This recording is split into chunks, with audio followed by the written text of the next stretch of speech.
Hello friends, जय माँ बगला मुँह जय निवास, जय श्री श्याम, जय माँ तारा। देखिए, कामाख्या में बहुत बड़ी पूजा चालू है, सब काम चालू है और मैं भी बहुत मेहनत कर रही हूँ। इस वक्त मैंने जितनी भी तपस्या, जितनी भी साधना की है, मैंने कभी भी किसी गलत मन से नहीं की। लेकिन एक बात है, कुछ लोगों ने मेरी जान जलाई। अभी फ़िलहाल तो मैं बता दे रही हूँ कि जब से मैंने सैलानी में 100 लड़कियों की शादी का प्रण लिया था, तब से लेकर अब तक पूरे साल भर से ना मैं एक आग में जल रही हूँ। कुछ लोगों ने मेरे इमेज पे आने की कोशिश की, मेरा अकाउंट फ्रीज़ कराया, मेरा नाम ख़राब किया, मुझे परेशान किया, मुझे गोराई से भगाने की कोशिश की। ऐसे बहुत सारे काम किए और उन्होंने कभी भी एक बार भी ये नहीं सोचा। मेरे घर तक ज़बरदस्ती पुलिस भेज दी, लेटर भेज दिया। तो इस काम में सब लोग गुनहगार हैं। पुलिस वाले गुनहगार हैं, जिन्होंने उसे भेजा वो हरीश पांडे गुनहगार है, जिन्होंने मेरी शादी बिगाड़ी वो सब गुनहगार है। सच बोल रही हूँ, मैंने 100 लड़कियों की शादी की थी। मुझे अभी मैं ये वीडियो इसलिए बना रही हूँ कि लोग मुझे कहते हैं, माँ आप इतना गुस्सा हो रही है, इतना रुष्ट हो रही है। कभी कभी किसी को लगता होगा कि ये विद्या देवी क्या कर लेगी, अपना खुद का नहीं संभाल पाती। मैंने एक बात याद रखना, हम भगवान नहीं हैं, लेकिन हम भगवान के बंदे हैं। आप लोग दिन भर में एक बार अगरबत्ती और दिया लगा के भगवान से मांगते हो, साल भर पाप करके अपने ही घर में ब्लैक मैजिक करोगे, अपने ही लोगों को गंदा चीज़ खिलाओगे। सब कुछ करने के बाद साल भर में आप एक बार सैलानी दरबार जाओगे, यहाँ जाओगे, वहाँ धागा बांधोगे, ये करोगे, वो करोगे और सोचोगे कि हम बच जाएंगे।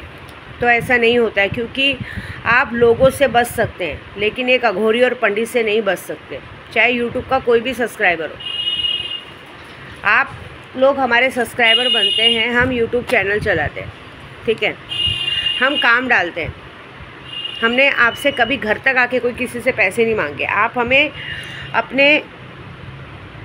हमारा वीडियो देखते हैं, हमें आपको हमारी वीडियो अच्छी लगती है, उस हिसाब से काम कराते हैं। काम 100 में से 100 जो कहते हैं ना, हम लोग अपना 100% देते हैं। लेकिन कभी कभी होता है किसी किसी का काम नहीं होता, क्योंकि मारण क्रिया कोई खेल नहीं है। अगर भगवान ने कहते हैं ना, श्री रामचंद्र जी ने, श्री श्याम जी ने अगर किसी के नसीब में 100 वर्ष की ज़िंदगी लिखी है, तो उसे हम मिटाने की कोशिश करें तो उसमें हमें कितनी मेहनत लगानी पड़ती है वो आप नहीं जानते। उसके बाद आप हमसे पैसे मांगेंगे, ये मांगेंगे, ये सब नहीं होता है, ठीक है। और उसके बाद आपके साथ जब कल कुछ बुरा होता है तो आप भूल जाते हैं। आज तक जिसने भी मुझसे पैसा रिटर्न लिया है ना, सबका हाल मैंने देखा है कि एक एक जन रोड के भिखारी बन चुके हैं। अब वो पछता रहे हैं कि क्यों किया। आज मेरे सब्सक्राइबर ऐसे ही नहीं बढ़े हैं। मैं लोगों को ब्लेसिंग देती हूँ, सब काम करती हूँ, मैं दिन भर मेहनत करती हूँ। हम पुजारी आपके चक्कर में अपने लिए कितनी पूजा करते हैं। आप सोचिए, मैंने आप लोगों के लिए हमेशा 100% दिया, और आप लोग जब बोलते हो कि हमको शक्तियाँ मिली, हमारा काम नहीं हुआ, ये इम्पॉसिबल बातें मैं मान ही नहीं सकती, क्योंकि उन्हीं शक्तियों से मैं भी काम लेती हूँ। मैं कोई अलग से आपको शक्ति नहीं देती हूँ, मैं कोई फेक नहीं हूँ कि मैं आपको कोई भी शक्ति उठा के दे दूँगी। मैंने अपने गुरु का जो 3 बार बोलने वाला मंत्र है, वो मेरे गुरु ने मुझे दिया था। वो मंत्र से मैं दिन भर, वो मंत्र की शुरुआत से ही मैं पूजा शुरू करती हूँ और फिर पूजा पूरी करती हूँ। देखो, अभी भी मैं पूजा में बैठूँगी।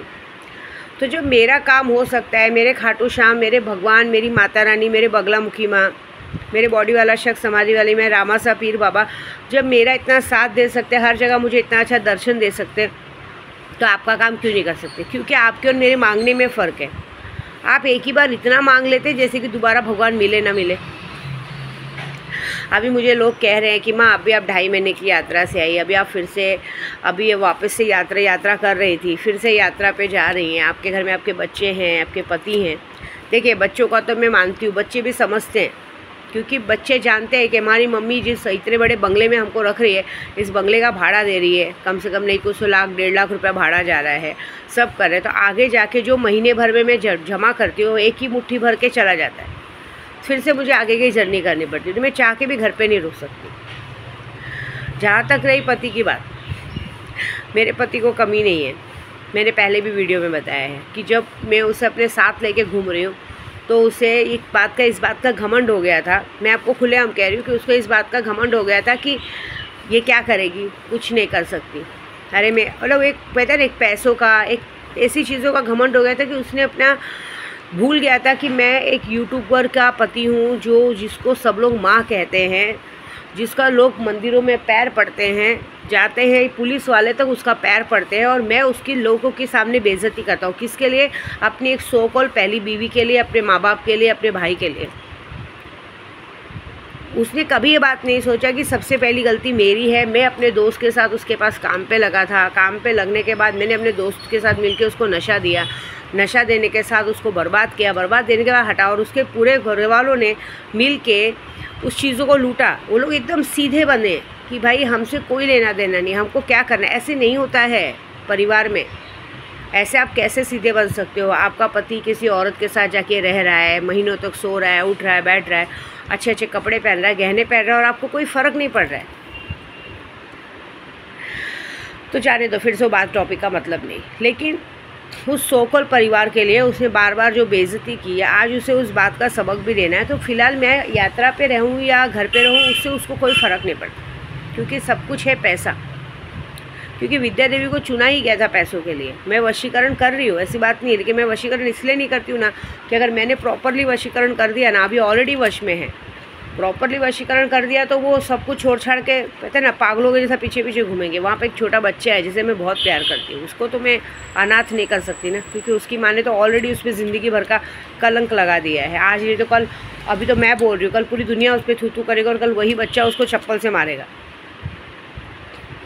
मेरे लिए मेरे परिवार का मतलब ये होता है कि अगर मैंने अपने परिवार को कहीं कहा है कि इस जगह पे मत जाओ, ये काम मत करो, तो नहीं करना चाहिए। मेरे पति को मैंने सिर्फ एक ही बात कही थी ज़िंदगी में कि क्योंकि मैंने देखा था कि कोई एक जगह गलत है, वो गलत जगह पे ना जाए, तो भी उन्होंने मेरी बात नहीं सुनी। वो उनके माँ अपने पहली बीवी के मायके गए, भले वहाँ पे लड़की हुई लड़का हुआ, उससे मुझे कोई मतलब नहीं है। वहाँ गए, क्योंकि वहाँ जाने के बाद ऐसा होता है कि महीनों महीनों तक बातचीत बंद होती है। वो अपना हमेशा, हम लोग उनके लिए कुछ भी कर ले, लेकिन वो चीज़ वो लोग ये चाहते हैं कि ये इंसान हमारा गुलाम बन के रहे। तो ठीक है, रहो गुलाम बन के, अब गुलाम बन के मत रहो, कमाओ, खाओ, मरो, जो ज़िंदगी जीनी है जियो। विद्या देवी की तरफ से सारी फैसिलिटी बंद हो गई, नहीं करना है मुझे। अब मुझे कुछ मन नहीं करता, क्योंकि मैंने अपने दिल का दरवाज़ा बंद कर लिया है। तो जैसे आप लोग कह रहे हैं ना कि माँ आप महीना भर दूर रहोगी, मैं तो ऑलरेडी ब्रह्मचार्य व्रत ली, और मैं तो अब ज़िंदगी भर रखूँगी। देखिए, मेरे को ये बिल्कुल पसंद नहीं है कि इतना सारा प्यार, मान सम्मान, पैसा, गहना, कपड़ा सब देने के बाद भी एक इंसान काम वाली पे नज़र रख रहे, काम वाली से उसको दिल लग जाए, फिर कहते हैं अपनी बीवी के ऊपर प्यार आ जाए, और उसके बाद मुझे ये डायलॉग मारे कि क्यों, मैं तेरे साथ सोता उठता बैठता नहीं हूँ।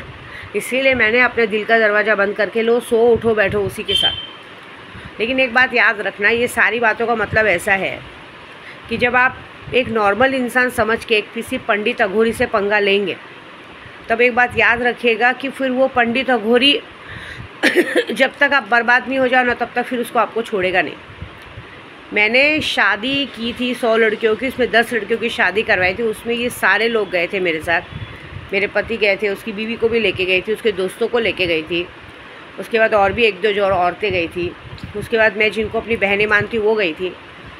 मैंने एक बात देखी उन लोगों को साथ में रह के कि सब लोग सेल्फिश है, बस सब मिले एक दूसरे का नंबर लेना, एक दूसरे से बात करना, मेरी रोटी खा के मेरे बारे में बुराई करना। मैं सबकी बात कर रही हूँ, जो मेरी बहनें में गई थी वो भी आज भले मेरे सामने झूठ बोलती हैं कि मेरा उनसे बातचीत नहीं है, कुछ भी नहीं है। भिवंडी बाईपास रास्ते से रास्ता पता है। हाँ, तुम लोगों को सबसे यारी दोस्ती रखनी पड़ती है। एक बार भूल गए कि मैं ब्राह्मण जात की औरत हूँ। हाँ, हमारे में यादव जात या कोई भी जात के लोगों को हम लोग अपने घर में पानी नहीं पिलाते हैं। हाँ, तो भी मैंने जात पात नहीं रख के कभी भी अपने जगह पे अपने साथ उठाया बिठाया खिलाया।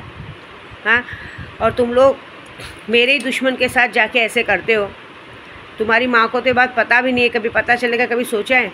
और कभी ये सोचा है कि अघोरी अगर हमारे घर पे करेंगे तो? सबसे बड़ा घमंड ये लोगों के घर में मैंने शादियों में मैंने मदद की है। शादियाँ नहीं होती, शादियों में मैंने मदद किया है।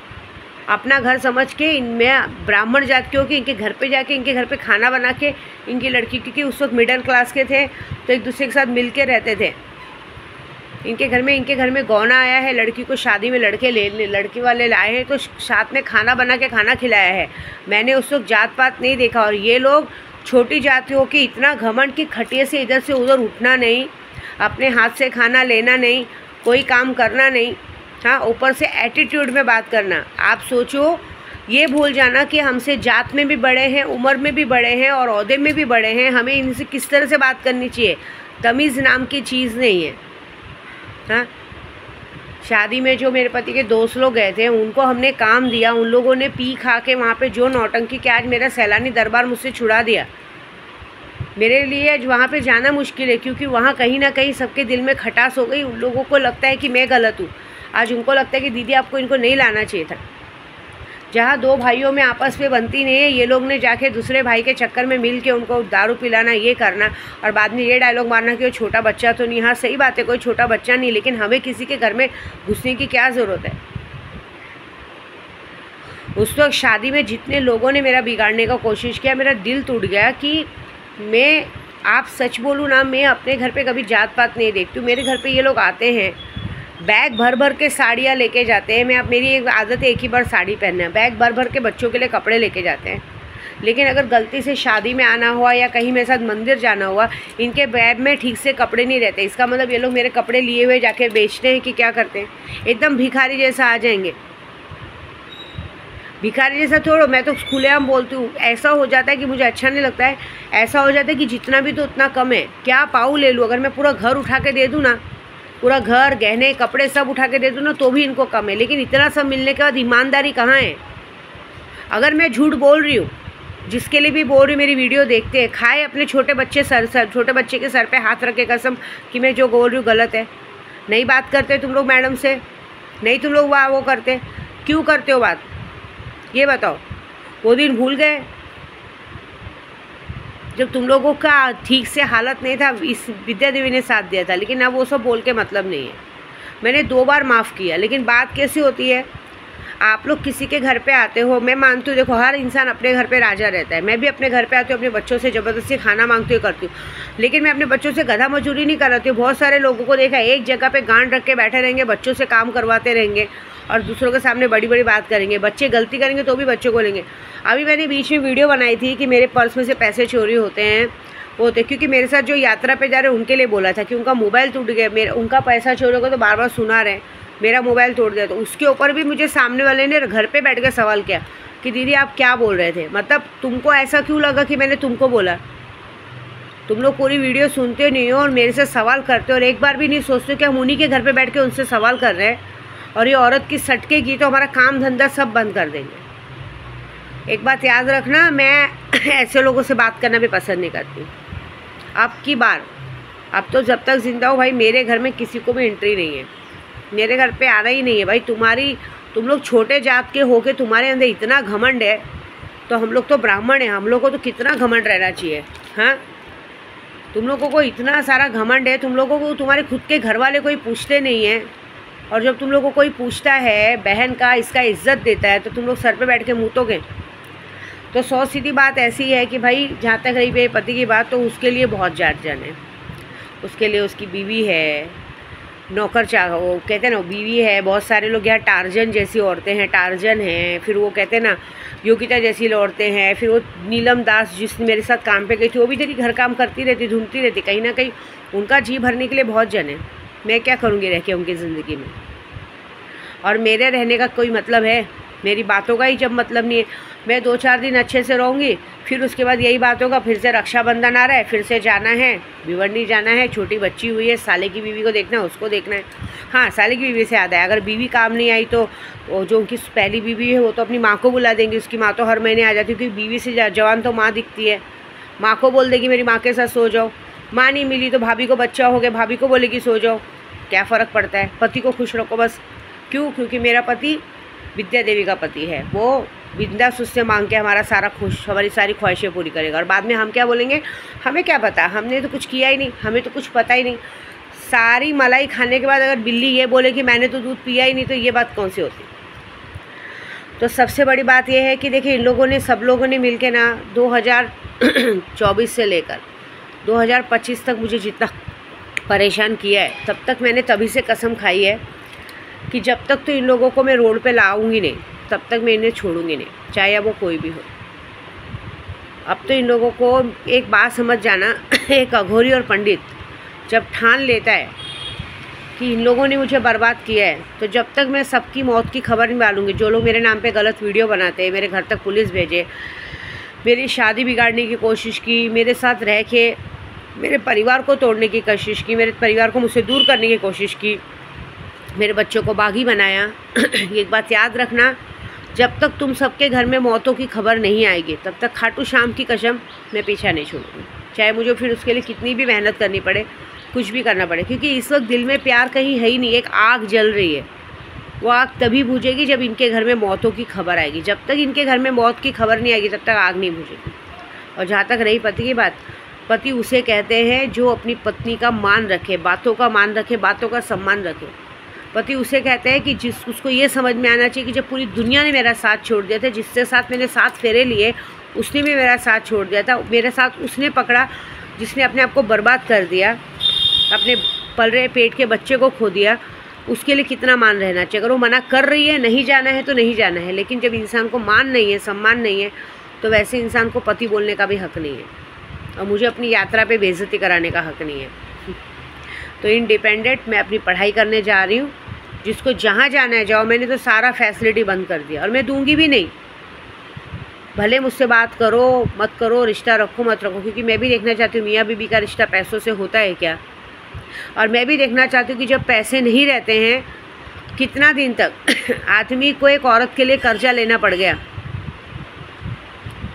आदमी को एक औरत को घर बनाने के लिए कर्जा लेना पड़ गया। सोचो, कर्जे की शुरुआत हो गई है, बर्बादी की शुरुआत हो गई। मैंने पहले ही कहा था उसका पायगुन ख़राब है, वो ज़िंदगी में जब तक रहेंगे कुछ ना कुछ बुरा होता ही रहेगा, और उससे बड़ा पायगुन ख़राब उनके घर वालों का है। तो एक बात तो याद रखना, तुमने मेरी चीज़ मुझसे छीनी है ना, मैं खुलेआम कह रही हूँ, कल बच्चा भेजने के लिए भी तुम लोगों को तकलीफ़ हो रही थी। क्यों? क्योंकि तुमको बच्चा नहीं भेजना था, क्योंकि तुमको तुम्हारे यार के घर पे जाने नहीं मिल रहा है ना, वहाँ जाना बंद है ना, तो तुमको कैसे लगेगा, कैसे भेजोगे। तुम्हारी जिद है कि अगर तुमको मेरा बच्चा लेके घुमाना है, तुमको कहीं लेके जाना है, तो मुझे मेरे यार के घर पे जाने दो, मुझे घूमने फिरने दो।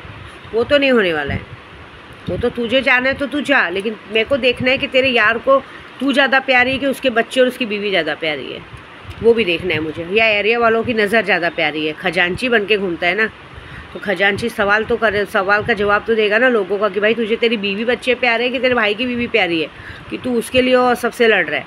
ये बात है, तो ज़िंदगी तो जहन्नुम बनेगी। और एक बात तो है अगर मैं जिद पे अड़ गई तो एक बात तो समझ लेना कि तुम लोगों की मैं वो हाल करूँगी जो कभी सोचा नहीं होगा। तो 100 सीधी बात है, इस पाटे की चक्की में सब पिसने वाले हैं। जब तक तुम सबके घर से मौत की खबर नहीं आएगी, विद्या देवी पीछा नहीं छोड़ेगी। तो जहाँ तक रही पति की बात, मैं तो बस भगवान से ये मनाती हूँ, खाटू श्याम से, कि जब तक जिंदा रहूँ सर माथे पे सिंदूर चमकता रहे, बाकी उनकी करनी उनके साथ। जिन्होंने जो गलती की है, तुम किसी गलत का साथ दोगे, तुम्हारे साथ भी गलत होगा, उसके लिए माफ़ी शब्द नहीं है। और दूसरी बात, एक पंडित अघोरी अगर एक बार तुमने देखो, बहुत सारी जगह पे एक पंडित का लोग बेइज्जती कर देते हैं, उसको बदनाम करते हैं, उसको पुलिस के हवाले करते हैं, लोग मारते हैं। आप याद रखो, फिर वो शमशान में जाके बैठ के जिसकी वजह से कांड हुआ है ना, उसको छोड़ता नहीं। तो एक बात याद रखना, जिस दिन मैं शादी के बाद यहाँ आई थी और मेरा अकाउंट फ्रीज़ हुआ था और मुझे अपना घर बदली करना पड़ा था, घर बदली करके इस घर में मैं आई थी, उस दिन से मैंने कसम खाई थी कि जब तक ये सारे लोग बर्बाद नहीं हो जाएंगे ना, तब तक विद्या देवी पीछा नहीं छोड़ेगी। अब चाहे मुझे उसके लिए जो करना पड़े, तो बस उसके लिए तब से लेकर आज तक मेरी सारी टीम लगी हुई है, और आज तक डेली ताले फूके जाते हैं ऐसा। तो बस मज़ा देखो क्या होता है, जो होगा बहुत बड़ा और बहुत अनोखा होगा। और बाकी भाई, मैं तो जा रही हूँ यात्रा पे, रक्षाबंधन का क्यों वेट, जब मर्जी तब जाओ।